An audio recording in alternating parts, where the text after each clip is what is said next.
আসসালামু আলাইকুম ভাই। ওয়ালাইকুম আসসালাম ওয়া রাহমাতুল্লাহি ওয়া বারাকাতুহু। ভালো আছেন ভাই? আলহামদুলিল্লাহ ভালো আছি। কেমন যাচ্ছে দিনকাল? আলহামদুলিল্লাহ ভালো। বসেন গল্প করি আমরা দুজন। ভাই জাকাত মাকাত দিচ্ছেন নাকি? হ্যাঁ দিচ্ছি অনেকেই, এই রমজান মাস শেষে হয়ে যাচ্ছে, দেয়া তো প্রায় শেষের দিকে। আমিও দিচ্ছি, এই আমারও শেষ প্রায়, আর বেশি লোক আর নাই। ও আচ্ছা, কি করছেন ভাই? যাই কি গল্প নাকি? জি ভাই, গল্প করেছিলাম, একটু জাকাত নিয়ে গল্প করছিলাম, রোজা রমজান না। ও আচ্ছা, করেন ভাই। আমারও তো টাকা পয়সার খুব অভাব, জাকাত নেওয়ার দরকার ছিল। ভাই আমি বড় অভাবে আছি ভাই, একটু জাকাত মাকাত দেখেন দেওয়া যায় নাকি ভাই?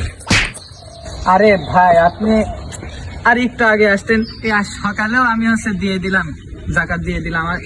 আর একটু আগে সকালবেলা আসলে পেয়ে যেতেন ভাই। ঠিক আছে, জাকাত চাইছিল, আপনি এরকম করছেন, লাগবে না আপনার জাকাত। ধরেন ধরেন ধরেন। আরে আমরা জাকাত দিয়ে বেড়াচ্ছি আর ও আমারই জাকাত দিয়ে দিল।